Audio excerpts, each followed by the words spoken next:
네, 안녕하십니까. 7월 13일 일요와이드 시작합니다. 윤석열 전 대통령 부부에 대한 각종 의혹을 규명할 3대 특검이 출범을 한 지 한 달이 지났습니다. 저마다 수사의 속도를 내면서 압박 수위를 끌어올리고 있는데요. 자, 관련 영상부터 보시고 대담 시작하겠습니다. 구속기로 놓이게 됐는데 심경 어떠세요? 오늘 직접 발언하실 예정이실까요? 특검이 여전히 무리하게 영장 청구했다고 생각하세요? 체포 집행 당시에 직접 체포 저지하라고 지시하셨습니까? 영장의 관련자들 오늘 두 번째 구속 심사 받으셨는데 심경 어떠신가요? 오늘 직접 말씀하셨나요? 소명은 직접 하셨나요? 혹시 총 꺼내라고 지시하셨나요? 체포영장 집행 받으라고 지시하신 거 아니신가요? 네, 두 분 모시고 자세한 얘기 나눠보겠습니다. 이승훈 더불어민주당 전략기획부위원장, 윤기찬 국민의힘 법률위 부위원장과 함께하겠습니다. 안녕하십니까? 안녕하세요. 예. 자, 이른바 3대 특검 중에서 가장 속도를 내고 있는 건 바로 내란 특검이라고 할 수 있을 것 같은 게 윤석열 전 대통령을 석방된 지 4개월 만에 다시 이제 또 구속을 시켰습니다. 그런데 윤석열 전 대통령이 수감이 되자마자 지금 재판도 못 받겠다. 특검 조사도 못 받겠다. 건강이 안 좋아서 지금 이렇게 버티고 있는 거잖아요. 어떻게 보고 계세요? 일단 특검 입장에서 보면 지금부터 좀 위기다라고 말씀드려요. 구속은 일단 시켰고 성과는 보였잖아요. 네. 그런데 윤석열 전 대통령은 특검 조사에 응해도 얻을 게 없는 분이거든요. 일단 내란죄로 재판받고 있잖아요. 예. 내란은 사형과 무기밖에 없기 때문에 유죄 판결 나올 것이 지금 확실한 상황에서 형을 줄이는 전략이 필요가 없잖아요. 그리고 또 나가면 일단 특검 조사에 나가기도 싫고 화가 나 있는데 네. 그 사람이 자신에게 어떤 자존심이 있어가지고 일관되게 좀 조사에 불응하는 모습들을 보였잖아요. 예. 근데 갑자기 이제 영장 발부가 예상되다 보니까 적극적으로 진술에 임하면서 진술 거부권을 행사하지 않았었는데 네. 이제는 뭐 구속돼 버렸으니까 뭐 구속될 위험도 없는 거잖아요. 그래서 이분은 평소 민주주의나 법치주의에 대한 개념이 부족한 분이어서 형량이라는 위험이 남아 있는 거 아니에요? 이제 그것도 이제 기대할 수 있는 필요 상황이 없는 아니라 거죠. 내란죄는 사형하고 무기밖에 없습니다. 예. 그래서 뭐 징역 10년, 20년이 없어요. 예. 그냥 무기입니다. 그렇기 때문에 자신이 굳이 국민들 앞에 자신의 모습을 보이기 싫은 거죠. 예. 그리고 특검 조사 받기도 싫은 거고 그냥 화가 나는 거예요. 어떻게 보면은 그냥 체념한 상태다 이렇게 보시는 건가요? 그렇죠. 체념과 화가 두 개가 겹친 상태에서 예. 특검 수사를 거부하는 겁니다. 그러니까 아무것도 지금으로서는 할 수 있는 게 없으니까 출석도 안 하고 진술도 안 하려고 하는 거다라는 말씀이시거든요. 그런데 몸이 안 좋다고 했어요. 못 나오는 근데 이유가. 그런 것 같지는 않고요. 예. 실제 이재명 대통령처럼 힘이 있어서 재판을 안 받을 만큼의 힘이 없는 거죠. 이재명 대통령의 지금 뭐 재판 안 받고 계시잖아요. 뭐 물론 법원에서 자발적으로 결정을 했지만 뭐 재판 중단법을 발의한다 이런 얘기도 있고. 자, 그건 이재명 대통령의 문제고 윤석열 전 대통령의 경우에는 재판은 본인이 안 받는다고 해서 재판이 진행되지는 않아요. 예. 안 진행되지는 않아요. 네네. 지난번 재판도 사실 새벽까지 영장 실질 심사 받고 결과 받고 와서 수감 절차 진행되고 그다음 재판 나가기 쉽지 않았을 겁니다. 만약에 그게 재판이 안 나갔으면 재판이 지연되는 관계도 아니에요. 예. 재판은 그대로 진행이 돼요. 쉽게 말하면 그 이전 절차에서 증인신문 절차가 정해졌고 증인이 소환된 거기 때문에 기일의 재판 절차라고 해서 일단 재판 절차가 진행이 되고 증인신문이 그 신문조서가 그 다음 기일에 서증조서로 나오기 때문에 이거는 윤 대통령을 비난할 바가 하나도 없어요. 나가든 안 나가든 그렇죠. 재판은 안 진행이 나가면 됐을 본인 손해이기 상황이니까. 때문에 예. 예를 들어서 이재명 전 대통령처럼 안 나가면 재판이 연기되는 경우에는 그건 뭐 본인한테 어떤 목적이 있다고 볼 수 있지만 윤석열 전 대통령은 그럴 수 있는 게 아니에요. 재판이 그대로 진행이 됩니다. 또 그렇게 한다고 했고요. 변호인이 증인신문을 진행한다. 따라서 그거는 본인의 어떤 재판 지연 등의 목적이 있는 것은 아닌 것 같고 예. 수사의 경우에도 마찬가지예요. 수사의 경우에도 변호사님 말씀처럼 뭐 재판을 안 받게 되면 20일 구속 기간 내에서 하루 감해지기 때문에 수사 기한을 줄이는 목적이 있는 것 아니냐. 근데 꼭 그렇지 않아요. 왜 그러냐면 지금 추가 영장이 발부된 거잖아요. 그러니까 원래는 지금 내란 등으로 인해서 그 재판을 받고 있어요. 예. 여기서 그 구속이 취소됐잖아요. 예. 근데 지금 추가 범죄 사실로 추가 영장이 발부가 된 거예요. 근데 만약에 여기에 수사 협조 안 한다. 그럼 외환죄라는 또 다른 추가 구속영장 발부 범죄 사실이 남게 돼요. 예. 그러니까 20일 동안에 이게 만약에 외환죄까지 조사가 안 된다면 윤 전 대통령 입장에서는 기소된 이후에 외환죄로 또 추가 수사받고 추가 영장 발부될 수 있는 이런 어떻게 불리함이 남아 있는 거예요. 그런데 뭔가 뭐 나와가지고 진술을 하고 조사를 해봐야 또 그 혐의도 적용이 되는 거 아니겠습니까? 아니죠. 그거는 추가로 또 본인들이 다른 사람 조사할 수 있는 거 아니겠어요? 다른 사람들 조사했는데 윤 전 대통령에 대한 조사의 필요성이 있어요. 그럼 영장 청구할 수 있는 거죠. 제가 말씀드리는 거는 자, 이 사건과 관련돼서 기소가 돼요. 조사 협조 안 해서. 네. 그러니까 기소해서 재판받고 있어요. 6개월 예. 가겠죠? 그럼 6개월 지나면 석방이 돼요. 예. 그럼 다시 외환죄로 영장 청구할 수 있다는 거죠. 검찰이. 예, 예. 그렇기 때문에 여러 가지를 종합적으로 보면 윤 전 대통령이 건강상의 이유가 없음에도 불구하고 이걸 마냥 안 받겠다 이렇게 하기 쉽지 않다는 거예요. 그러면 지금 윤석열 전 대통령의 진술도 없이 대면 조사도 없이 현재 상황으로만으로도 충분히 특검에서는 기소를 할 수 있다라는 어떤 말씀이신가요? 이번 지금 상황에서 내란 특검이 영장 발부가 됐잖아요. 그다음에 예. 제가 충분히 지난번에도 20일 안에 말씀드렸지만 기소를 할 수 지금 있는 관련 상황이다. 혐의들에 대해서 이미 조사가 다 된 거예요. 예. 지난 이 특검이 구성되기 전에 실제로다가 다 조사가 됐고 그 조사된 걸 다 취합해서 이번에 영장 청구했다고 좀 보거든요. 네. 외환 혐의만 조사가 덜 된 거죠. 나머지 부분들은 특검 그래서 저희 이제 국민의힘에서는 예. 굳이 특별검사법을 통과시켜서 특검이 출법할 이유가 없다라고 주장한 이유가 그거거든요. 그렇기 때문에 이 부분에 있어서는 네. 기소할 만큼의 충분한 증거 조사. 이거 물론 특검의 판단입니다만은 예. 제가 볼 때 그동안에 흘러왔던 부분. 예. 특히나 그 경찰에서 조사했던 특수공무집행 방해 이것들은 거의 다 저는 증거 조사가 돼 있다고 봐요. 예를 들어서 윤 전 대통령이 나가가지고 나 그렇게 했습니다라고 예. 자백하지 않으면 기소 안 하나요? 저는 기소는 예정돼 있다고 보는데요. 그러면은 왜 특검에서는 지금 내일 다시 나와서 조사 받으라고 했잖아요, 윤석열 전 대통령한테. 특검이 하는 그 조사 이유는 물론 이제 보강 조사도 할 필요가 있고 예. 이게 다지는 조사죠. 네. 두 번째는 관련자들에 대한 수사를 확대하려고 하면 윤석열 전 대통령한테 물어봐야 될 거 아니겠어요. 예, 예. 국무회의 때 누구는 어떻게 얘기했고 그다음에 외환죄 관련된 수사도 이제 진행이 되겠죠. 예. 그렇기 때문에 물론 외환죄는 수사 진행 범위에 포함되는지 여부에 대해서 얘기가 있지만 개인적으로 구속영장 보면 특검 목록에 입장에서 포함되지 보면 않았었기 때문에. 국무회의 등 다른 관련자들에 대한 수사 확대. 예. 윤 전 대통령 입장에서 보면요. 이 특검뿐만 아니고 3대 특검이잖아요. 예. 그 해병대 특검에도 윤 전 대통령이 어쨌든 그들이 그린 시나리오에 보면 관련돼 있는 거고. 예. 그다음에 명태균 관련 특검에도 예. 또 관련돼 있는 거고. 예. 그러니까 수사를 좀 수차례 받아야 돼요. 그러니까 이게 원래대로라면 3개 특검이 발족할 게 아니고 1개 특검이 발족해야 되겠죠. 그래서 1개의 특검에서 전체 다 수사한 뒤에 윤 전 대통령에 대해서 수사를 이어가야 되는 것인데 네. 지금 3개 특검이 동시에 출범해가지고 각자 이 수사를 벌이고 있는 상황에서 예. 윤 전 대통령이 뭐 글쎄요 많으면 뭐 10차례도 조사받을 수 있지 않을까요? 그러면은 내일은 또 안 나올 가능성이 좀 높겠네요, 말씀으로는. 근데 만약에 건강상의 이유가 그게 좀 중하다면 안 나오는 게 아니고 못 나올 수가 있는 거죠. 그다음에 제가 볼 때 안 나올 가능성은 없어요. 왜냐하면 안 나오게 되면 아까 말씀드린 대로 이게 22일 동안에 사실 본인이 수사를 다 받아놓고 예. 그다음에 이제 추가 구속영장 범죄 사실을 남겨놓을 필요가 없거든요. 네. 변호인 입장에서 보면. 근데 만약에 못 나올 가능성은 있는 거죠. 두 번째 나와도 본인이 선별적으로 진술 거부권을 행사하면 되기 때문에 예. 굳이 안 나올 이유가 없어요. 예. 따라서 저는 개인적으로 뭐 건강 상태가 썩 좋지 않다는 일간의 소식이 맞지 않겠는가 이렇게 생각합니다.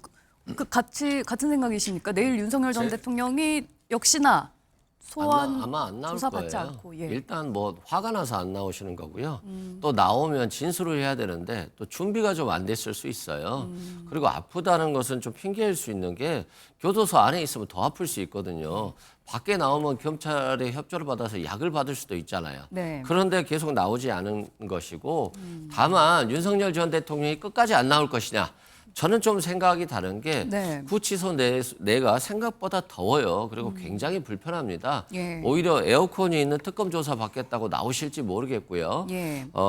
윤석열 전 대통령의 스타일인데 공수처 수사권이 없다고 수사 안 받고 검찰 수사권 없다고 안 받고 네. 그래서 구속 취소해달라고 하고 이제는 뭐 그냥 억울하니까 안 받겠다라고 하는 것이고 이게 법치주의를 굉장히 부인하는 것이거든요. 예. 본인이 검찰총장 하면서 검사 시절에 얼마나 많은 사람들을 구속시켰습니까?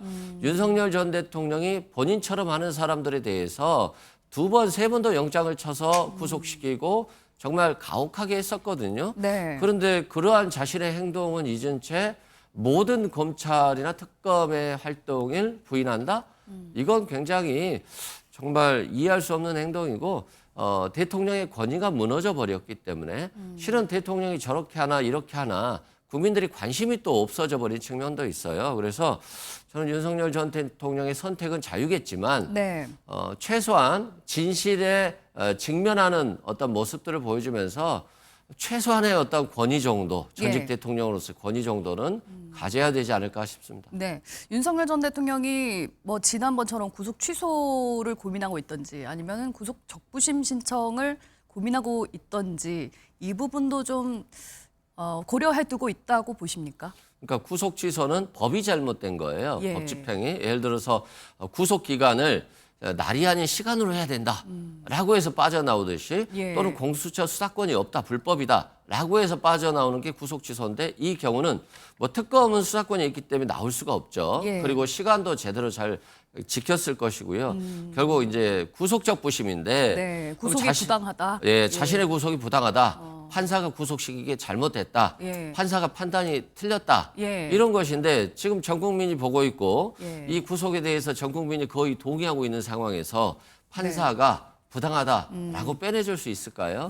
그런 측면에서 윤석열 전 대통령이 구속 만기인 6개월 정도까지는 예. 나올 가능성은 없지 않나 싶습니다. 예. 네, 이런 건 있을 수 있죠. 구속 집행정지는 있을 수 있어요. 아, 구속 몸이 정말 집행정지. 아프고 그 아픈 정도가 심하다. 예. 그 구치소 내 의료시설 갖고는 해결이 안 된다 그러면 예. 외 밖에 있는 의료시설 가서 뭐 수술을 하든 또는 입원을 하든 물론 엄격해졌습니다 상당히. 예. 구속 집행정지는 가능성이 있어요. 그러면은 수사 기간도 좀 늘어납니까? 그 기간만큼? 아니 구속 집행정지는 그 구속 상태를 푸는 거기 때문에 예. 그 수사 20일이 늘어나는 건 아니에요. 아. 근데 윤 전 대통령 입장에서 보면 20일을 채운다는 이런 어떻게 보면 약간의 기술적 측면 이걸 쓸 이유가 없다니까요. 왜냐면 아까 제가 말씀드린 대로 네. 자꾸 시각들이 그러신데 예. 윤 전 대통령 입장에서 그게 손해예요. 특검 조은석 특검 보통 사람 아니잖아요. 그러니까 이분 입장에서 보면 외환죄로 또 영장 칠 수 있는 6개월 이후에 또 할 수 있는 공소유지는 계속 가기 때문에 예. 그럴 수 있는 여지가 있기 때문에 저는 검찰 입장에서 보면 추후에 특검으로부터 수사 기록을 넘겨받아서 예. 위안죄 관련된 것들을 계속적으로 수사할 수 있는 것이 되기 때문에 개인적으로 22일 동안에 수사를 일부러 안 받아서 그런 나중에 위험성 있는 상황을 놓고 재판을 받는다? 예. 저는 그런 선택은 하지 않을 것 같고 또 하나 윤 전 대통령에 대해서 사실 모멸적인 시각들이 많은데 이거는 이재명 대통령에게 비교해보면 알 수 있어요. 이재명 대통령께서는 대통령 되기 전에 재판받을 때 다 온전히 받으셨나요? 뭐 연기하시고 국회 뭐 당대표 모의 일정이 있다고 연기하시고 예. 자 그렇게 다 각자의 그 법에 대한 해석이나 아니면 본인의 방어 방법이 있는 거예요. 예, 예. 그걸 윤 전 대통령에게 상당히 모멸적인 언사라거나 시각으로 바라볼 만큼은 아니다. 물론 국민적 시각에서 보면 달갑지 않죠. 이런 부분들이 갑자기 아팠냐 이런 시각을 볼 수도 있고 예. 또 나가서 조사받아야 된다 이런 시각이 있을 수 있는 건데 본인이 정말 아플 수도 있잖아요. 그러니까 일단 아픈지 여부에 대해서 뭔가 사실관계가 밝혀진 연후에 안 아팠음에도 불구하고 안 나가더라. 예. 그러면 왜 당신은 대통령까지 한 분인데 이 사법 질서를 그렇게 가벼이 여기냐 예. 이런 어떤 부정적인 시각이 있을 수 있지만 아직 아픈지 안 아픈지에 대한 정확한 사실관계도 규명이 안 됐는데 아마 나가기 싫을 것이다 그냥 화나서 안 나간다 이렇게 단정한 왜냐면은 것은 아직 이른 교정 거죠. 당국에서 건강상 이유가 없다라고 확인을 교정 했다고 당국에서는 하니까. 건강상 이유를 정밀 조사할 수가 없잖아요. 그간에 교정 당국 안에 있는 의무실이라는 곳이 모든 뭐 기계를 다 갖추고 있지 않아요. 예. 그럼에도 불구하고 그러니까 단정할 수 없다라는 의사 표현을 한 거잖아요. 네. 이게 뭐 완벽히 저희가 다 조사해봤더니 예. 못 나갈 만큼 아닙니다. 이렇게 한 게 아니에요. 그거 예, 가만히 예, 읽어보시면. 네. 그러니까 뭔가 사정이 있을 수 있다라고 다소간에 너무 매정한 거 아닌가요? 예. 제가 볼 때. 알겠습니다. 근데 이제 그 예. 사정이 윤석열 전 대통령이 유리한 사정이 하나 있긴 해요. 어떤 게 있죠? 공범들에 대한 메시지일 수는 있어요. 나는 진술을 거부한다. 출석하지도 않는다. 그래서 너희들에 대한 진술도 하지 않을 것이고 나에 대한 진술도 거부할 것이다. 김영현 전 장관, 당신도 출석을 거부하거나 진술을 거부해라. 그렇다고 한다면 우리 외환죄 혐의는 밝혀질 수 없다라고 메시지를 공범들한테 보내는 것일 수도 있다. 충분히 네. 라는 생각이 듭니다. 예. 이 부분은 어떤가요? 지금 윤석열 전 대통령의 지지자들 사이에서는 수감 시설 환경이 지금 너무 열악하다. 뭐 에어컨도 없다, 냉장고도 없다. 이렇게 지금 호소를 하고 있는데 특히 이 부분을 강조하고 있는 사람이 윤석열 전 대통령의 변호인 김계리 씨잖아요. 어떻게 보면 이것도 좀 변호 전략이라고 볼 수도 있는 건가요? 그냥 여론전이라든지. 변호 전략이라기보다는 예. 울부짖는 것 같아요. 좀 울부짖는 우리 거다. 대통령도 좀 봐주세요. 예. 우리 대통령 그래도 좋은 사람이에요라고 하면서 어떤 심리전 정도 동정심을 유발하는 것 같고 아니 지금 윤석열 전 대통령과 그 부인의 재산이 한 두 분이 합쳐서 예금만 50억이 넘는다라고 하잖아요. 영치금 없으니까 넣어줄 테니까 계좌번호 알려줄 테니까 전 국민에게 내주십시오. 네. 라고 하는 것도 좀 굉장히 염치 없고 좀 부끄러운 행동 아니겠습니까? 그래도 전직 대통령이었잖아요. 예. 그리고 뭐 에어컨 설치해달라라고 이제 요청하시는데 지지자들의 요청은 뭐 그럴 수도 있죠. 네. 그러면 전국의 교도소에 다 에어컨을 설치해야 돼요. 그럼 국민의 세금으로 에어컨비를 내주시는 건데 굉장히 가둬가지고 사람의 인신을 구속시켜서 반성시키고 죄에 대한 죄값을 받게 하고 나오게 하는 것인데 에어컨 만들어주고 예. 또 밥값 좀 부족하다 더 늘려주라 해서 밥값 올려주고 또 뭐 옷도 올려주고 그러다 보면 뭐 교도소 생활입니까? 힘들지 않잖아요. 뭐 이제 인권에 대한 침해는 적어도 없어야 되지 않겠느냐 이런 이제 취지도 있으니까요. 그런데 이 부분은 어떤가요? 영치금 계좌를 공개를 했는데 공개한 지 하루 만에 하루에 채울 수 있는 한도금 400만 원을 다 채웠다는 거예요. 그거는 어떻게 보면 지금 아직도 윤석열 전 대통령을 지지하는 사람들이 이만큼 있다라는 걸 또 보여주게 되는 건가요? 정경심 여사는 뭐 돈이 없어서 영치금을 받았나요? 그걸 그렇게 보실 건 아니고 어쨌든 저는 개인적으로 김계일 변호사의 저런 행동은 뭐 맞지 않다고 봐요. 저게 대통령과의 어떤 교통하에 했다 그러면 몰라도 예. 저것은 다 다양한 해석의 여지를 주거든요.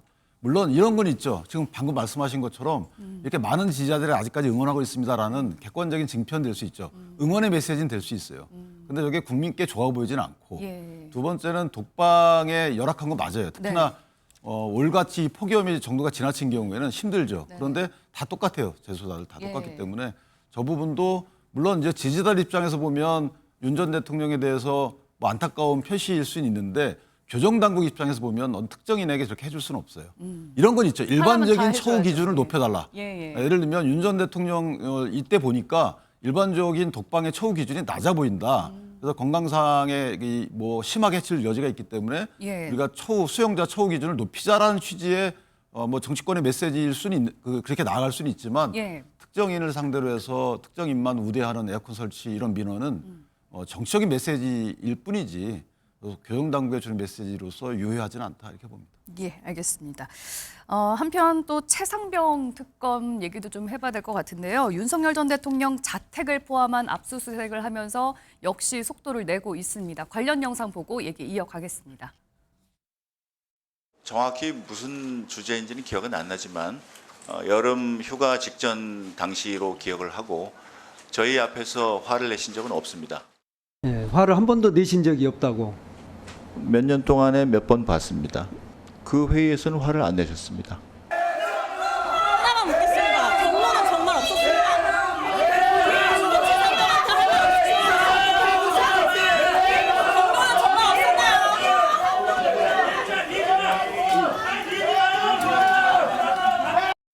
특검은 어제에 이어 오늘도 직권남용 권리행사 방해 등 혐의와 관련하여 압수수색 영장을 집행하고 있습니다. 윤석열 전 대통령의 주거지에 대하여도 집행에 착수했습니다.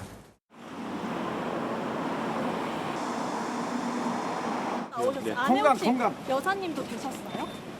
네네네네네. 예, 일단 윤석열 전 대통령 자택에 대한 압수수색은 또 처음이잖아요. 김건희 여사가 직접 또 문을 열어줬다고 하고 특검에서는 일단 휴대전화를 확보한 것 같긴 합니다. 어떻게 보셨어요? 아마 지금 압수수색 영장이 두 번째인 걸로 알고 있고요. 예. 압수수색을 했는데 실은 효과는 없을 거예요. 뭐 윤석열 전 대통령이 검찰총장 출신인데 압수수색 당연히 할 줄 알았겠죠. 그래서 핸드폰에 있는 건 별건 없을 거다. 그렇지만 그래도 이제 마지막으로 한 번 더 방심한 틈을 탈 수 있는 거거든요. 예. 명태균 씨도 핸드폰 버렸다라고 몇 번 얘기했습니다만 결국 보관하고 있었거든요. 그래서 좀 그런 차원에서 마지막 증거 수집인 것 같다라고 생각되고, 예. 저 보면 좀 김태효 전 안보실장 보면 마치 대통령이 화낸 거 얘기를 하잖아요. 예. 화낸 거, 격노한 거 있었다라고 하는데 실은 화내서 수사받는 건 아니에요. 예. 대통령의 경로가 있었고 갑자기 억울한 최상병의 죽음이 수사가 뒤바뀐 거죠. 업무상 과실치사 혐의로 임성근 사단장을 수사하려고 했는데 예. 이걸 막으려고 하고 정반대로 그걸 수사하려고 했던 박정훈 단장이 항명죄로 기소가 돼서 재판을 받았지 않습니까? 예. 그런 측면에서 대통령이 왜 이러한 사단장의 보직 관련해서도 해임 관련해서도 관여를 했을까? 그 뒷배는 결국 김건희 여사가 아니었을까? 그리고 김건희 여사와 친했던 도이치모터스 주가 조작의 공범이었던 이종호 씨가 자신이 구명할 테니까 그만두지 마라, 퇴직하지 말라 했다는 거잖아요. 네. 그러면 여기에도 김건희 여사의 그림자가 있는 것이고 윤석열 전 대통령은 김건희 여사의 지시에 따라서 경로를 하고 모든 판을 바꿔버린 것이 아닌가. 대통령이 삼성 장군 해고에까지 관여한 거 아니겠습니까? 예. 그리고 최상병의 진실을 은폐한 것이고요. 그래서 이런 부분이 문제된 것이고 결국 진실은 하나씩 드러난다. 대통령이 권력이 있을 때는 경로한 거 본 적이 없는데요 했다가 지금 구속되니까 경로한 거 본 적이 있습니다. 이렇게 공직자의 이런 부적절한 자세들이 결국 윤석열 전 대통령도 잘못했지만 한꺼번에 함께 같이 다 잘못된 정부였다라고 생각합니다. 예. 김태호 전 차장 같은 경우에는 이제 윤석열 전 대통령이 구속이 되자마자 그 다음 날 이제 진술이 좀 바뀌었어요.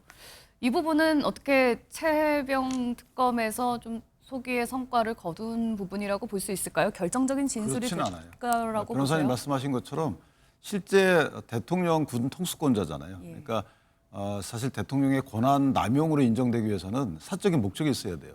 그러려면 누군가로부터 임성근 해병 사단장의 구명 로비를 받고 또 부탁을 받고 그걸 관철시키기 위해서 이런 일을 했다. 이게 뒷받침돼야 되는데 네. 사실 거기까지는 나간 게 아니고 김태호 차장의 경우에는 당시 이제 해당 안보 수보회에 참석했다는 사람이잖아요. 예. 이 사람은 참고인 신분으로 소환됐거든요. 이 사람 자체는 그 해당 라인에서 벗어나 있어요. 군인 출신이 아니란 말이에요. 이 진술만으로는 결정적으로 임성근 전 사단장의 구명 로비 의혹으로 연결되지는 않죠. 왜냐하면 이 진술을 본인이 이게 바꾼 이유는 내가 볼 때는 누군가 또 진술을 한 거예요. 그러니까 누군가 해당 회의에 참석했던 사람이 몇 명 되거든요. 예. 뭐 임기훈 전 국방비서관 등이 참석을 했어요. 몇 명. 근데 그 중에 한 사람이 대통령이 사실은 화나는 것으로 해석할 만한 발언을 했다. 누군가 이렇게 했겠죠. 그러니까 김태호 이 차장도 결정적이지 않다고 생각을 했는지 어쨌든 참고인 신분이기 때문에 네. 본인 대통령 냈다는 얘기를 한 것이고 예. 문제는 뭐냐면 그 이후에 이게 7월 30일 날 화냈다고 쳐요. 예. 그다음에 8월 2일 날 이제 이첩을 받아오잖아요. 네. 해당 이제 이첩했던 자료를 받아오는데 네. 당시 해병대 수사단에는 수사권이 없어요. 군내 사망사고의 경우는 수사권이 민간에게 있기 때문에 경찰로 해병대에서 기초조사한 뒤에 이걸 넘겨주는 거죠. 예. 다 수사를 방해했다면 그래서 말은 안 맞는 거고 어쨌든 자료를 받아와요. 네. 제가 볼 때 적절하진 않습니다. 근데 어쨌든 그 과정에 어떤 일이 있었는지에 대해서 예를 들면 대통령이 뭐 이종섭 장관하고 3차례 전화했다는 거잖아요. 이거는 이미 해병대 관련 박정훈 수사단장의 항명죄 사건 재판에서 나온 얘기들이에요. 대통령의 전화기는 거기서 이미 까였어요. 예. 그래서 누구하고 언제 전화번호까지 통화했는지 다 나왔어요. 나왔단 예. 말이에요. 임기훈 전 국방비서관하고 한 차례, 예. 그다음에 그 이종섭 국방장관하고 3차례. 여기서 어떤 내용들이 그 얘기가 됐는지, 어떤 지시를 받았는지. 네. 거기서 만약에 이종섭 장관이 대통령 지시를 받았다고 쳐요. 예. 자, 이거 좀 이상한 거 아니야? 이거 한번 범위 다시 한번 생각해봐. 이렇게 받았다고 쳐요. 네네. 그 이종섭 장관이 난 그렇게 못하겠습니다. 그래도 해. 이러면 직권남용이에요. 근데 그게 맞네요라고 했으면 직권남용이 아니에요. 그다음에 그다음에 이종섭 이종섭 장관이 장관이 거라고 그렇죠. 봐야 되는 거예요? 김계한 사령관에게 예. 이거 보니까 이렇네요. 그래서 김계한 사령 나 못하겠습니다. 이러면 직권남용이에요. 네. 근데 그게 맞네요라고 하면 직권남용이 아니에요. 자, 이런 식으로 각 당사자별로 달라요. 그래서 수사팀이 갈 길은 멀다. 그러나 어쨌든 그 수사팀 입장에서 보면 경로설이 있었다는 건 확인이 된 거기 때문에 예. 대통령이 뭔가 임성근 사단장이 그 해당 혐의자에 포함된 이걸 보고받고 마땅치 않게 생각했다. 여기까지는 이제 확인이 됐기 때문에 수사의 단서는 좀 나간 거죠. 근데 아직도 갈 길이 멀다. 아주 멀어요. 최혜병 특검팀은 사실 당시 이제 국가안보실 2차장이었던 임종득 국민의힘 의원실까지도 압수수색을 했는데요. 관련 영상 먼저 보고 얘기 이어가겠습니다.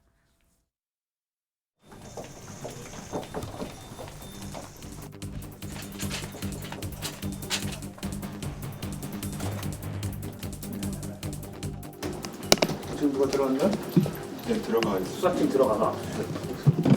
그렇지 않으셨나요? 유상문 수석이에요. 과잉 지금 수사를 하고 있기 때문에 여기에 대해서는 법대로 절차대로 해달라는 것이 저희의 요구입니다. 아시다시피 전혀 이 국회의원이 되기 전의 일인데 의원실을 압수수색하는 것은 한마디로 망신 주고 또 야당에 대한 정치적인 탄압이라. 특검이 야당 망신 주기 내지는 야당 탄압, 정치 보복성 차원에서 무차별적으로 압색을 실시하는 것에 대해서 국민과 함께 분노하지 않을 수가 없습니다. 야당 망신주기, 정치 보복성 압수수색은 즉각 중단하시고 철수하기 바랍니다. 예, 의원실 압수수색을 하려니까 국민의힘 의원들이 그야말로 우르르르 달려가서 뭐 정치 탄압이다, 야당 탄압이다 강력하게 지금 비판을 했거든요. 혹시 이게 나중에 내 차례가 될 수도 있겠다라는 생각에서인가요? 그런 것도 있죠. 왜냐하면 지금 임종덕 의원은 김계한 전 해병사령관하고 통화를 했다라는 게 나와요. 예. 그래서 수사 대상이 될 여지는 있죠. 예. 그 부분은. 다만 그거는 이미 안보실 압수수색은 공수처에 다 했어요. 대통령실도. 그다음에 한참 지났는데 의원실 온다. 의원실의 경우에는 장소적 관련성이 전혀 없습니다. 그다음에 이 특검의 수사 그 범위를 보면 수사하다 과정에서 지득한 인지된 사건. 예. 그러면 만약 그 의원실 가가지고 새로운 거를 알아낼 수도 있잖아요. 그러니까 이거는 약간의 뭘까 먼지털이식 수사의 한 방법이다라고 생각을 하는 거고 저희가 애당초 특검 불용론에서 얘기했던 바와 같이 지금 다 경찰과 그다음에 뭐 검찰 다 수사를 하고 있는데 네. 특검을 발족시키는 이유는 국내심 결국 겨냥한 것 아니냐. 네. 여기에 대한 연장선상이기 때문에 저 부분은 좀 심했죠. 그래서 저희가 중앙지방법원도 가서 영장 너무 쉽게 발부해주고 있다.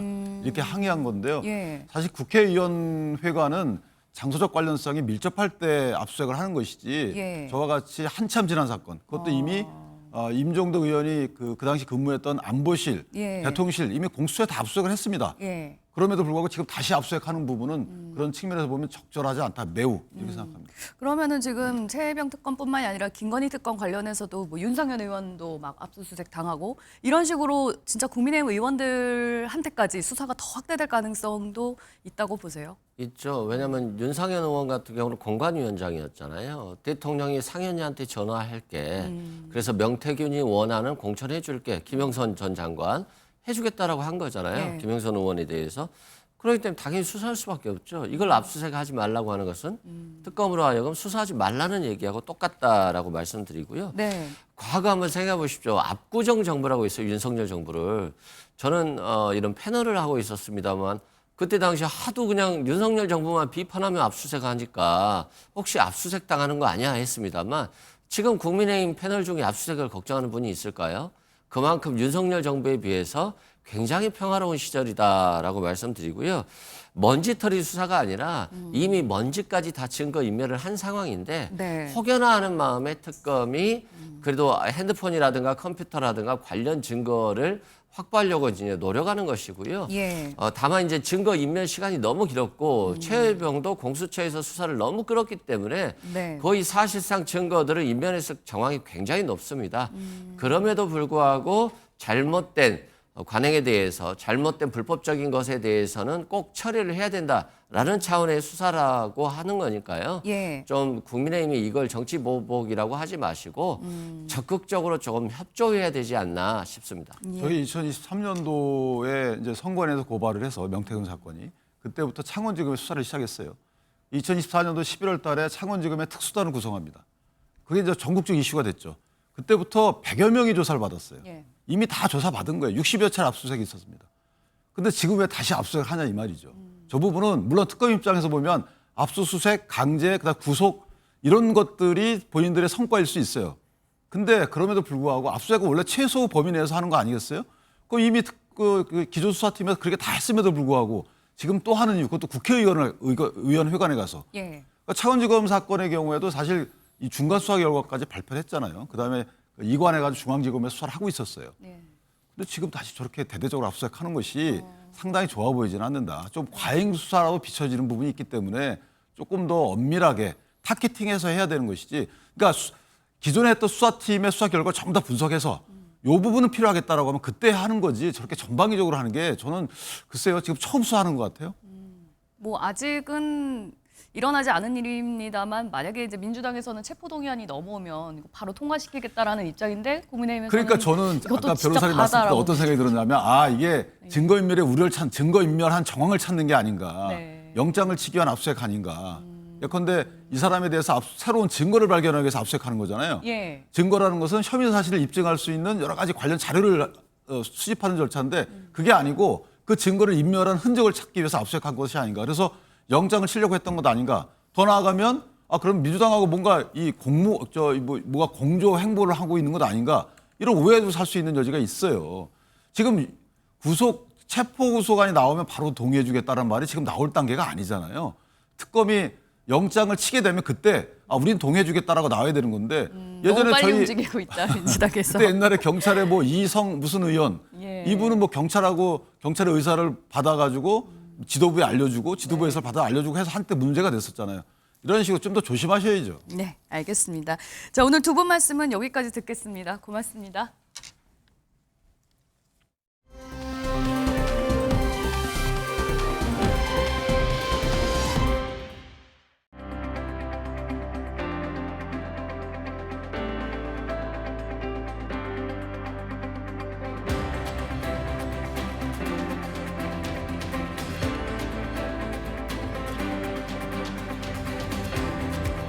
오늘 만남은 2시간 동안 5찬으로 진행됐으며 다양한 주제를 놓고 자유로운 분위기에서 덕담이 오갔습니다.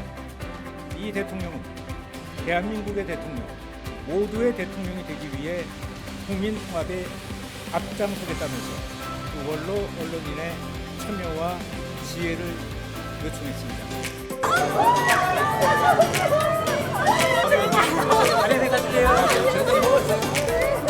여기 보기 좀 해요. 대통령님. 보세요, 보세요.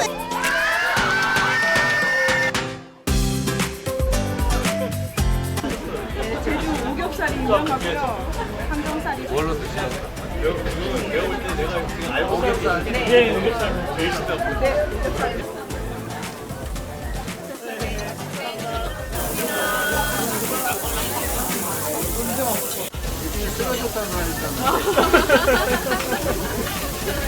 지금 건강합니다. 자, 감사합니다. 금요일 날 이렇게 행복하게. 감사합니다. 예, 이어서 정가 소식 두 분 모시고 자세히 얘기 나눠보겠습니다. 김진욱 전 더불어민주당 대변인, 최수영 시사평론가와 함께합니다. 안녕하십니까? 예, 자 이재명 정부가 이제 출범을 한 지 37일이 됐나요? 한 30여일 됐는데 이제 드디어 내각 1기 인선이 좀 마무리가 됐습니다. 어떻게 평가를 하시겠어요? 일단 이재명 정부가 이제 출범하면서 인수위 없이 출범을 한 상황이기 때문에 빠르게 국정이 안정화될 수 있는 그런 여러 가지 것들이 필요한데 가장 중요한 건 내각 구성이었다고 봅니다. 그 내각 구성에 대해서 김민석 총리가 임명이 됐고 또 19개의 장관 후보자들에 대해서 추천을 이제 마무리했고 이번 주부터 그 인사청문 주간이라고 불릴 정도로 많은 분들이 인사청문회를 이제 본격적으로 시작하는데 빠르게 좀 인사청문회가 좀 이루어져야 되겠다라는 부분이 일단 이제 먼저 말씀드리고 일단 그 이재명 정부 특히 이재명 대통령께서 인사 원칙을 삼실 원칙을 좀 세우신 것 같아요.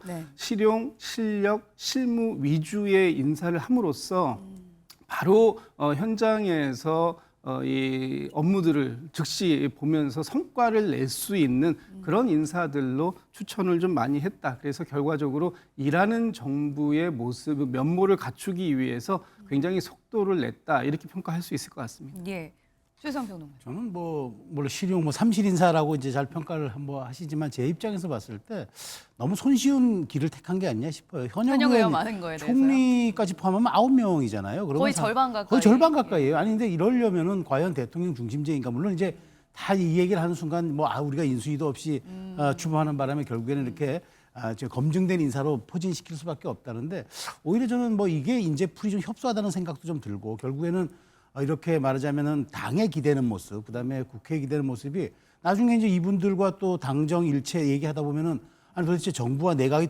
동일시 되는 것 아니겠습니까? 그러다 보면 대통령 중심제라는 그 취지도 좀 흐트러지는 것 같고 그다음에 이해 충돌의 소지도 있어요. 이제 의원들이 전부 상임위 활동하다 또 부처로 돌아가면은 부처 입장을 또 대변할 텐데 이렇게 되면은 의회의 견제 기능이라는 게 또 사라지기 때문에 물론 뭐 이제 저는 이 인사의 평가는 이제 한 뭐 3개월이나 6개월이 지난 다음에 이제 그 얼만큼 이제 잘 성과를 냈는지 이걸 한번 평가를 하겠습니다만은 초기로 봤을 때는 굉장히 손쉬운 길을 택했고 그래서 이제 일종의 또 기업인도 등용을 많이 하는데 보면 좀 특정 기업에 좀 몰려 있어요.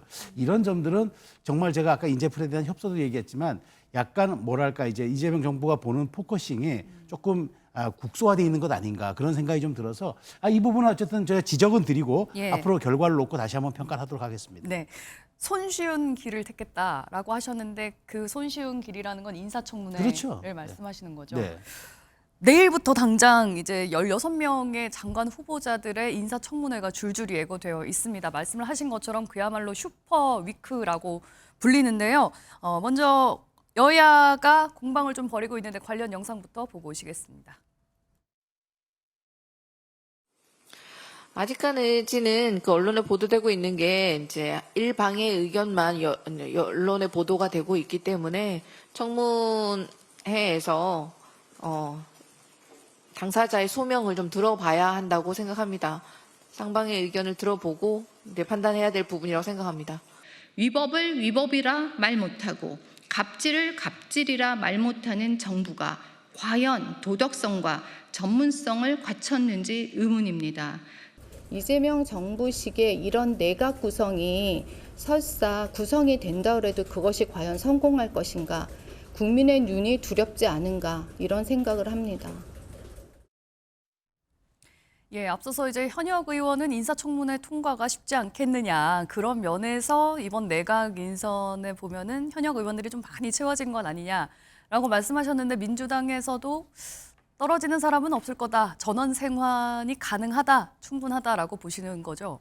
일단 뭐 그렇게 목표를 갖고 있는 것 같습니다. 뭐 저희가 볼 때는 지금 다소 국민의 눈높이에 미흡해 보이는 부분들이 좀 있어 보이더라도 그것이 이 장관직을 수행하는 데 있어서 크게 결격 사유가 될 만큼의 어떤 사유가 되느냐 하는 부분에서 좀 의문이 있다 이런 생각을 갖고 있고 지금 비상한 시국에 새로운 이재명 정부가 출발하는 과정이기 때문에 어쩔 수 없이 인사청문 부분에 대한 준비가 다른 일반적인 그 준비보다도 좀 되어 계시는 뭐 여러 가지 선거에 출마하셔서 많은 유권자들에게 평가를 이미 받아보신 분들 같은 경우에는 어느 정도의 검증이 되었다라고 평가할 수 있기 때문에 그런 분들이 좀 다소 많이 과거에 비해서 포함이 된 부분은 있습니다만 이것 또한 어떻게 보면은 뭐 내각제냐 이렇게 비판하시는 분들도 계실 수 있지만 한편으로 보면은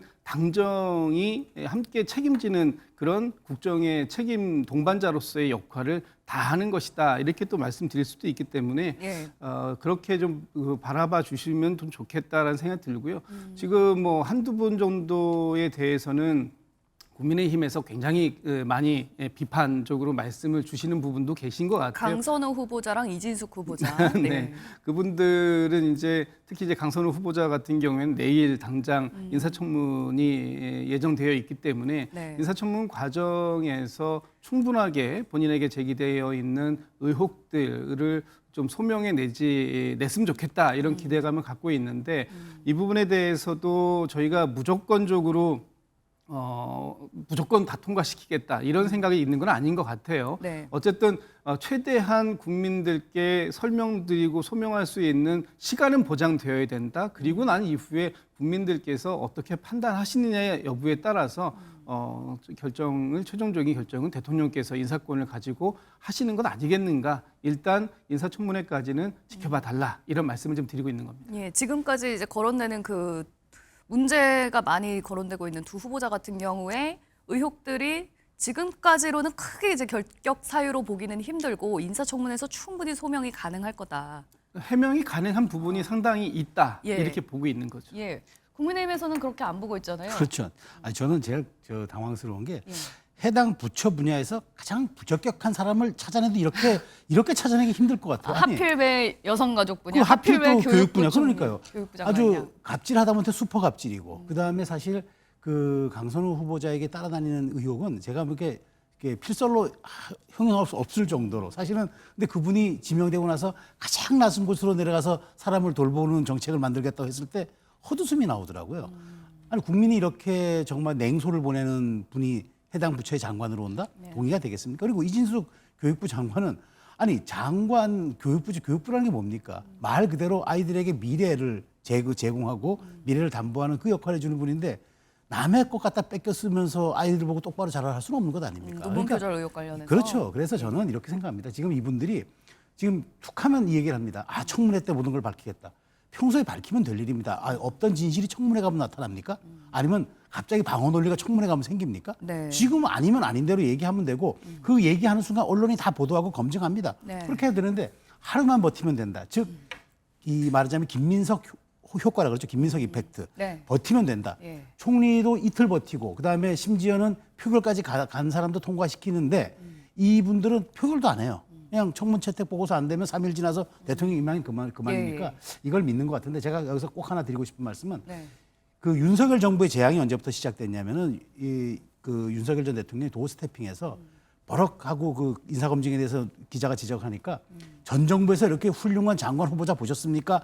라고 얘기하는 순간부터 윤석열 정부 재앙은 시작됐습니다. 예. 똑같습니다. 이분들에 대해서 낙마 제로다, 없다, 방어선을 치는데 국민 감정선을 건드리고 그다음에 헌법보다 무섭다는 국민 정서법을 건드리는 순간 이재명 정부의 이 허니문 기간도 저는 한 방에 날아갈 수 있다고 보기 때문에 네. 물론 민주당에서는 다 100% 쉴드 한다고 하지만 아마 속으로는 낙마 후보자를 어디까지 해야 되냐 아마 생각할 수도 있을 거예요. 근데 저는 어쨌든 과거 정의당 같은 데스노트는 없지만 국민의힘과 개혁신당이 아마 이 부분은 아마 국민들 눈높이에 맞는 그런 화력을 집중할 것 같다는 생각이 듭니다.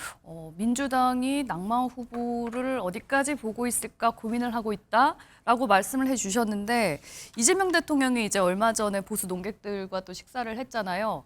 이 자리에서 나왔던 내용이 조금 공개가 됐습니다. 어떤 얘기를 했는지 한번 듣고 오실까요? 말하자면 제가 교육부 이진숙 문제는 어떻게 되느냐. 이진숙도 문제고 저진숙도 문제다 이러면서 이제 막 웃기도 하고 그랬습니다만은 이진숙 문제에 대해서 얘기할 때는 예를 들어서 대통령이 그 사실 내가 알아서 추천한 건 아니고 추천을 받아가지고 그냥 처리가 된 건데 좀 문제가 있는 것 같아서 좀 자기도 딱하다 이런 얘기를 좀 하고 그랬어요. 예, 사실 해당 자리에서 있었던 내용이 좀 공개된 것도 그렇긴 합니다만 그 자리에서 굉장히 좀 민감할 수 있는 이진숙 후보자에 대한 이재명 대표의 생각이 좀 공개가 됐어요. 좀 어떻게 들으셨습니까? 안타까움이 있으셨던 것 같아요. 예. 어쨌든 뭐 지금 이 장관 후보자로 추천된 분들이 이재명 대통령과의 어떤 그 개인적인 친분이나 인연 이런 것들로 의해서 추천된 건 아니다라는 부분이 일단 좀 핵심적인 부분인 것 같고요. 네. 본인이 직접 알고 추천한 게 아니라 여러 인사들을 추천 테이블에 올려놓고 그 중에서 가장 적합한 인사를 골랐다라는 이제 말씀으로 일단은 이해가 되는데 네. 그럼에도 불구하고 그분께 제기되고 있는 어떤 이 그 제자 논문과 관련된 부분이라든지 뭐 어떤 뭐 이런 그 의혹들 이런 부분들이 있는 부분들에 대해서 좀 상당히 안타까움을 표시한 게 아닌가라고 저는 이제 보여지는데 그 부분에 대해서도 이진숙 지금 교육부 장관 후보자가 인사청문 과정 속에서 충분하게 해명할 수 있다. 또 본인에게 제기되어 있는 여러 가지의 문제들 중에 사실 우리 사회에서 논문과 관련해 가지고 어떤 그 규범이 좀 확립된 것이 한 2009년, 7, 8년 이쯤인데 이 전에 있었던 것들하고 이 이후에 있었던 것들은 좀 다른 평가를 해야 되는 부분도 좀 있고 또 본인이 여러 가지 그 단체나 또 특히 충남대 총장에 이렇게 나가시게 되면서 그 당시에 검증이라는 부분을 일부 거쳤고 거기에서 문제가 없었다라고 또 소명된 부분이 있다라는 거예요. 이런 부분들까지 인사청문 과정 속에서 충분하게 해명할 수 있었으면 좋겠다. 대통령께서는 지금 뭐 반드시 이 부분에 대해서 문제 없다 이렇게 말씀하신 건 아니고 지금의 이런 의혹 제기들에 대해서 충분히 본인이 스스로 잘 소명하시고 임명 과정까지 진행되면 좋겠다라는 어떤 그런 표현을 하신 게 아닌가 이렇게 저는 또 나름 해석을 해봅니다. 그러면 이진숙 후보가 문제가 있는 것 같아서 좀 딱하다 이렇게 얘기했다는 거에 대해서 민주당에서는 당내에서도 약간 이진숙 후보는 좀 힘들 수도 있겠는데 라고 생각할 수 있는 그 분위기가 바뀔 수 있는 여지는 어떤 당내에 없습니까? 지금 그런 정도의 선입관이랄까요? 아니면은 지금 어떤 기류의 변화랄까요? 이런 부분들을 느끼기엔 조금 아직은 아닌 것 같아요. 다만 국민 눈높이를 이 청문 과정에서도 못 맞춘다면 그렇다면 그때부터는 좀 다른 고민이 필요할 수도 있겠다. 근데 그 고민은 당에서 하는 고민은 아니겠죠. 아마 그 고민은 최종적인 인사권자인 대통령께서 하셔야 할 고민인데 네. 그 고민 단계까지 충분하게 후보자가 본인에게 제기된 의혹들을 해명해 주기를 바라는 그리고 그런 해명이 될 수 있는 인사청문 자리를 만드는 것까지가 당의 역할이 아닐까라는 생각을 해봅니다. 예, 국민의힘에서는 어떻게 모두 통과될 거라고 보세요? 아니면 한 명이라도 이제 떨어뜨릴 수 있을 거라고 보세요? 사실 이 인사청문회에서 저는 오히려 거꾸로 가장 수혜를 보는 분들이 따로 있다고 봐요. 뭐 조현 장관 후보자, 권오울 후보자, 정동영 후보자.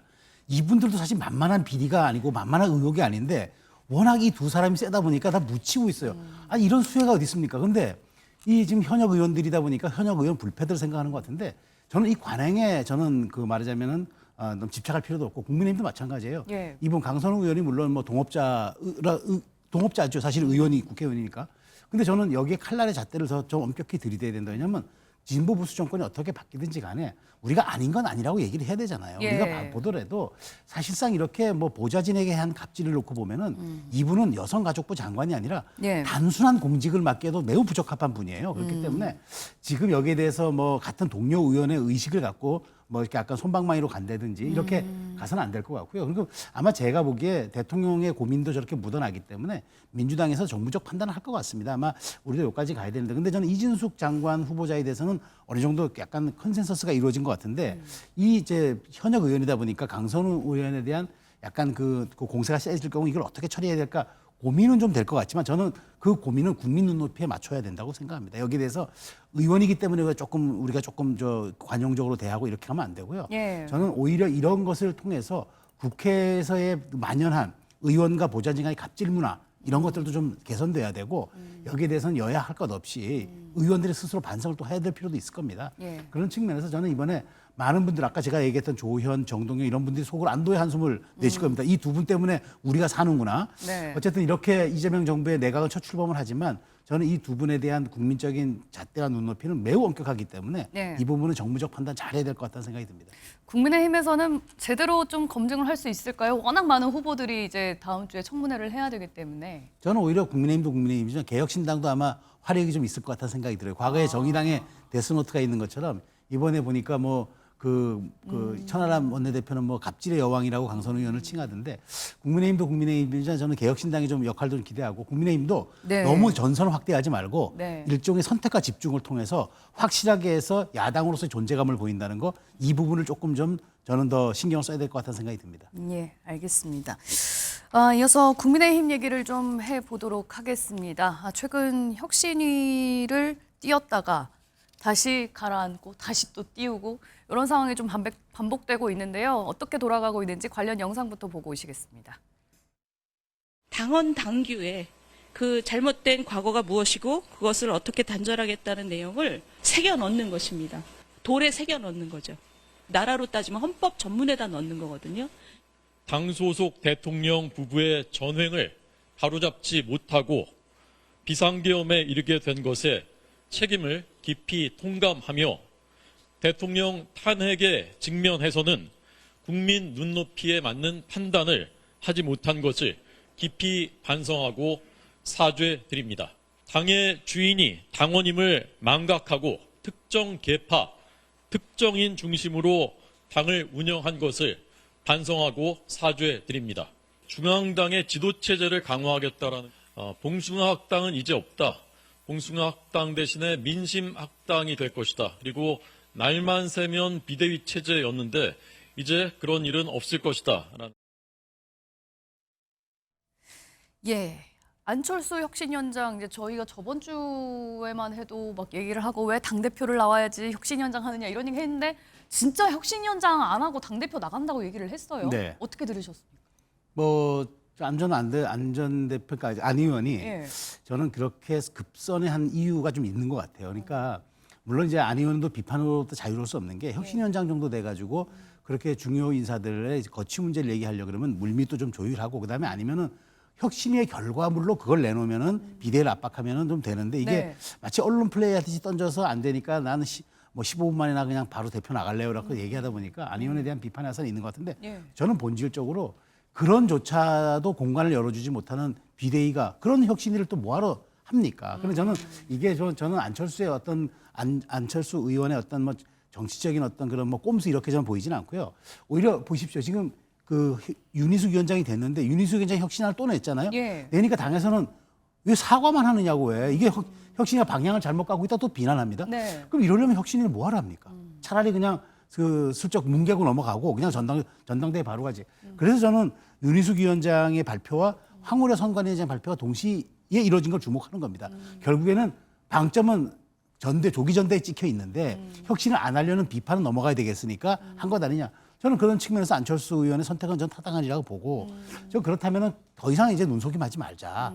혁신위가 이렇게 아무 결과도 내지 못하고 헌법 그러니까 그 당원 당규에 놓는 조항까지도 왜 이렇게 사과를 하느냐고 공격할 거라면은 그런 혁신이 안 하는 게 낫죠. 예. 국민들 기만하고 당원들을 속이는 그런 혁신이 뭐하러 합니까? 차라리 전대를 가서 다 출마해서 뭐 이렇게 선택받는 거 저는 그 국민의힘이 알아서 판단할 문제라고 보지만 네. 어찌됐건 저는 차라리 이제는 혁신이라는 게 아무 의미도 없어졌다. 혁신위원장이 조항 하나 넣는 것까지도 의원들이 공격할 정도면은 그게 무슨 혁신이 되겠습니까? 그러면 윤희숙 혁신위원장으로 새로 지금 혁신위가 네. 꾸려졌는데 소용이 없다. 아무 의미가 없죠. 기대를 할 게 없다. 아니 지금 무슨 결과물도 안 내놓고 최초의 당원 당규에 이걸 우리가 사과문을 넣고 우리가 앞으로 이걸 헌법 조문식으로 삼겠다고 하니까 그걸 공격하면은 김용태 비대위원장이 얘기했던 5대 혁신안 거기 다 사실 유사한 그런 흐름들인데 그것도 못 받고 이것도 못 받으면은 그 당의 혁신은 없는 거죠. 그러면은 지금 혁신위에서 내놓은 게 최고위원제 없애고 네. 뭐 단일 지도 체제로 바꾸겠다. 아니면 이제 인적 쇄신안도 조금 이따가 나올 거라고 하고 이런 혁신안들이 또 그냥 뭉개지고 아무 성과 없이 그냥 또 가라앉고 이렇게 되는 건가요? 그러면 혁신안 비대위가 받는다는 지금 비대위원장 얘기 있었습니까? 꺼내놓으면 뭐합니까? 받아야죠. 아니 제가 늘 강조하는 이유는 네. 그 수많은 백화점식의 혁신안이 나오면 뭐합니까? 그걸 수용하고 실천해야죠. 네. 근데 수용하고 실천하지 않으면은 지금 그 이른바 쌍권 두 분에 대한 얘기를 그 안철수 위원장이 했다고 무슨 상남자 하남자 논쟁으로 가는 이런 정당에서 예. 그래서 저는 이런 혁신안 그리고 그럼 이 혁신안 그러면 윤희숙 혁신안 비대위가 받기로 했습니까? 저는 이것이 전제되지 않는데 네. 그 혁신안이 무슨 의미가 있을까라는 생각이 드는 거죠. 민주당에서는 이 국민의힘을 어떻게 바라보고 계실지 궁금한데요.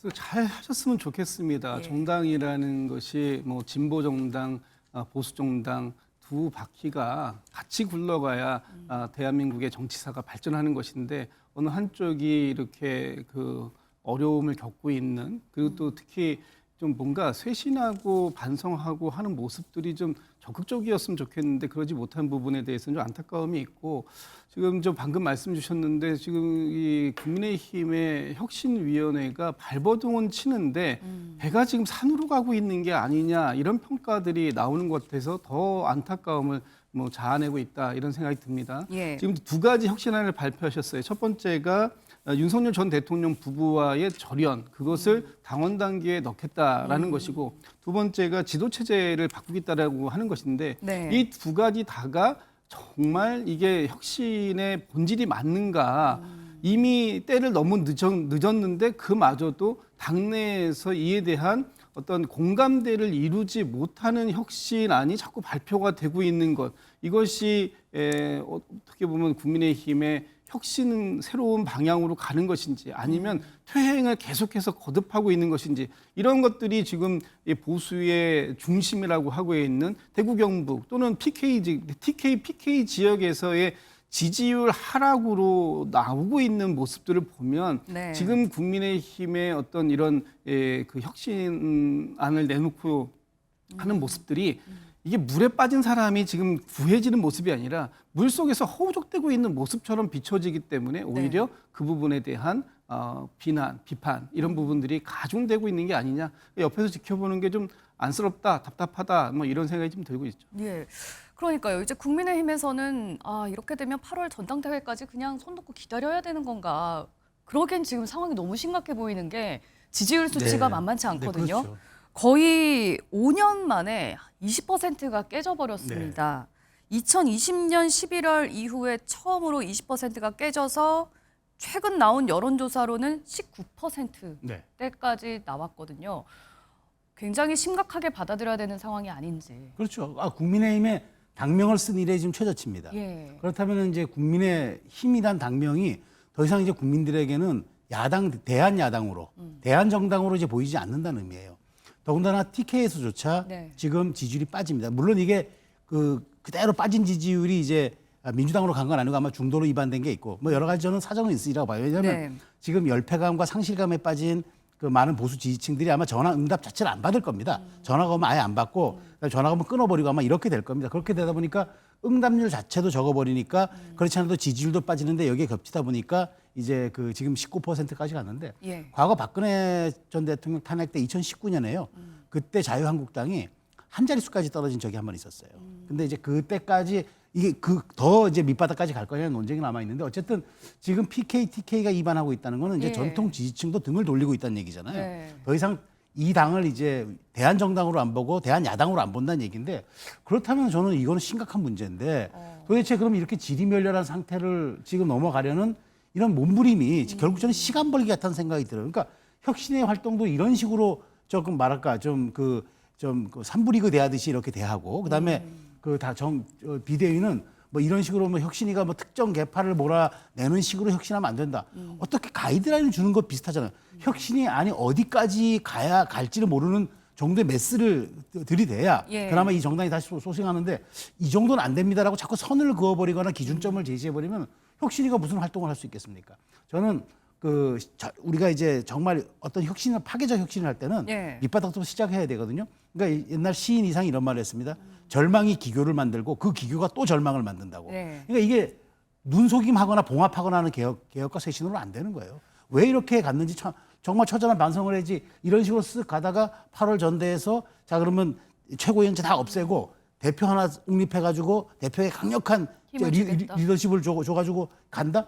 국민이 따라줘야 가는 거죠. 당원이 동의해야 가는 거죠. 그러니까 이런 제도만 가지고 저는 자꾸 접근하는 건 온당치 않다. 그런 생각은 들어요. 제도가 아니라면 뭐가 필요하다고? 인적 쇄신이죠. 인적 쇄신. 그러면 인적 쇄신 없는 그건 더 힘든 거 아니에요? 지금 국민의힘에서? 지금 한번 생각해 보면 말이죠. 국민의힘이 이준석 이제 대표 체제가 되면서 겨우겨우 탄핵을 넘어서 갔잖아요. 그 전에 어떤 일이 있었냐면요. 그 박근혜 정부 탄핵 때 그 많은 사람들이 친박 책임져라고 했거든요. 출당 얘기하는데 실제 그 당시에 책임졌던 분들은 김성택, 김영우, 그다음에 부산의 김세연 이런 분들이 다 불출마 선언했어요. 다 소신파. 다 그렇죠. 그런 분들이 불출마하면서 그나마 건너간 거예요. 그때 책임 있는 사람들 단 한 명도 불출마 선언하지 않았는데 그런 분들이 그나마 하면서 건너가기가 된 거예요. 근데 지금은 누가 하나 책임집니까? 더 엄중한 사태인데. 지금 안철수 혁신위원장도 책임지라고 했더니 그 책임 안 져가지고 본인이 나와버렸잖아요. 그런 것들에 대한 저는 반응성이 바로 이번 지지율로 하라고 이어진다고 생각하는 거예요. 처절하게 반성도 안 하고 책임도 안 지는 모습 보이는데 정치에서 책임을 빼고 나면 굴림밖에 더 남습니까? 이런 상황에서 8월에 만약에 전당대회를 한다면 뭐 분위기가 바뀔 수 있을까요? 쉽지 않아 보입니다. 왜냐하면 이번에 이제 우리가 확인한 부분이 있어요. 소위 언더 친윤이라는 분들이 국민의힘 안에 계시다. 네, 이분들은 드러내놓지는 않지만 본인들이 똘똘 뭉쳐서 본인들의 기득권을 지키는 데에 열중되어 있다. 이런 분들이 이제 지금 국민의힘 안에서 이 언더 친윤의 존재감이 확인되고 있는 거잖아요. 그렇다면 이번에 국민의힘이 전당대회를 8월에 다음 달에 연들 과연 진정한 개혁 혁신을 이룰 만한 당대표를 뽑아낼 수 있겠는가. 그리고 설령 당원들은 그런 누군가 어떤 후보인가를 그렇게 할 수 있는 능력이 있다라는 걸 믿고 뽑았는데 과연 그분은 그럼 이 당내에서의 이런 언더 친윤과 같은 저항, 구주류의 저항 이런 것을 깨낼 수 있는 힘을 가질 수 있겠는가? 이 모든 것들이 지금 확실치 않다라고 보기 때문에 국민의힘의 전통적인 지지를 보내주고 있는 TK, PK 지역에서조차도 실망했고 너희들은 더 망가져 봐야 정신 차린다라는 목소리가 지금 들리고 있다라는 거잖아요. 그만큼 국민의힘이 지금 나아가야 할 방향에 대해서 제대로 된 방향을 제시하는 사람도 없고 그리고 그런 목소리들이 공론화의 장으로 올라오는 것조차가 막혀 있는 상황이다. 지금 저는 이해가 안 가는 게 국민의힘이 이렇게 어려운 상황인데 국민의힘 안에서 자정의 목소리, 소위 예전과 같으면 정풍운동과 같은 그런 목소리가 나오지 않고 있다. 소위 소장파라는 분들도 눈에 활동이 안 보인다라고 보이기 때문에 과연 국민의힘에서 이 어려운 국면을 뚫고 나갈 그런 동력을 누구에게서 찾을 수 있을 것인가 하는 고민은 점점 더 깊어져 가고 있는 것이 아닌가라고 판단이 됩니다. 그러게요. 이걸 누구에게서 찾을 수 있을까요? 뭐 당대표 나온다는 분들도 이제 여러분 계시고 아직 나올지 말지 고민하고 있는 사람들도 좀 보이는 것 같습니다. 그러니까 저는 여기에서 이렇게 봅니다. 그러니까 이제 이렇게 어물적 혁신이 넘어간다 그러면은 결국 이제 전대를 치를 수밖에 없는데 저는 이건 하나만 꼭 말씀드리고 싶어요. 지금 전대 룰이 당원 80에 여론조사 20입니다. 이걸 바꿔야 됩니다. 이 얘기는 뭐냐면 뭐 정당의 주인은 당원들이니까 전 당원이 대표 선거에 표집되는 게 맞는데 지금 비상 상황이잖아요. 그러면 국민들이 국민의힘을 대한정당, 그다음에 수권정당으로 인정해주는 과정을 밟아야 합니다. 그러는데 지금 8대2라 그러면은 또 생각해 보십시오. 지금 이번 송원석 원내대표 선출해서 의원들의 거의 TK, PK 쪽의 의원들이 결국 만들어졌잖아요. 그럼 저는 이제 이 룰이라면은 저는 사실상 또 말하자면 큰 구주류의 귀환이 될 수밖에 없기 때문에 과감하게 5대5로 바꾸고 외부에서 그러니까 지금 초재선 그룹 중에서도 그럼 대표 출마 사람들이 있을 거예요. 그런 분들을 다 모아서 예선 컷을 거쳐가지고 결선 투표까지 가든가 해서 그렇게 하면은 거는 좀 모를까. 지금 이 제도화에서 누군들 나오면은 지금 당원 80에 국민 여론조사 20이면요. 제가 보기에 답이 정해져 있을 겁니다. 그런 전대를 가지고 과연 국민의 마음을 얻고 그다음에 그런 정말 이벤트 효과를 통해서 막 정말 컨벤션 효과를 얻을 수 있을까요? 지금 그렇지 않아도 이 국민 눈높이를 사로잡지 못하면은 국민의힘이 야당으로서 지금 존재 가치가 107석밖에 없어서 의회에서 아무것도 할 수 없는데 유일한 무기가 뭡니까? 국민 여론인 거죠. 정당 지지율인 거죠. 그걸 하려고 그러면 국민들 마음을 얻어야 됩니다. 지금의 이 룰 가지고는 저는 그렇게 말하자면은 국민들을 사로잡을 그런 눈높이는 좀 부족하다고 생각합니다. 네, 알겠습니다. 민주당 분위기도 좀 잠깐 들여다볼까요? 이재명 대통령이 이제 아까 또 보셨던 보수 농객들과 만났던 자리에서 했던 얘기가 또 이제 공개된 게 있는데 민주당 당권 주자 중에 이제 누가 됐으면 좋겠느냐라고 물어봤더니 뭐 이기는 편이 내 편이다. 이제 이렇게 얘기를 했다는 거예요. 이 말인즉슨 누가 돼도 국정 운영을 하는데 뭐 전혀 문제될 거 없다. 둘 다 좋다. 이제 이런 뜻인 거겠죠? 그렇습니다. 지금 두 분의 후보가 최종적으로 후보 등록을 하셨습니다.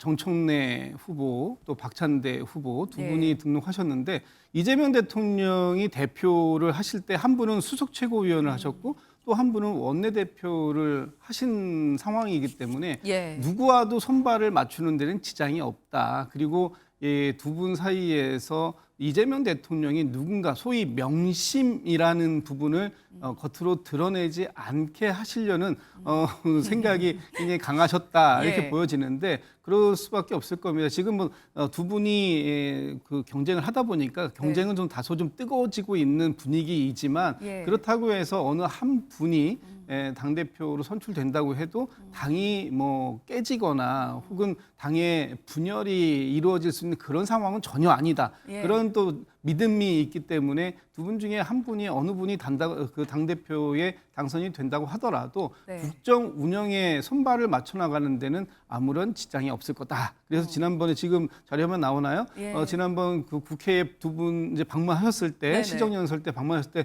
두 분의 손을 어깨를 포개기도 하고 예. 양 어깨를 같이 잡아주셨던 그 모습이 지금도 자료 화면에 나오고 있는데 예, 저 아마도 모습이죠. 이런 모습들은 그 이재명 대통령과 호흡을 맞추는 소위 명심팔이나 안 해도 된다. 네. 이런 말씀을 하시고 싶었던 게 아닌가 싶습니다. 예, 이렇게 명심 대 명심으로 흘러가기 때문에 오히려 또 전당대회가 박빙으로 흘러가게 되진 않을지 좀 지켜봐야 될 것 같습니다.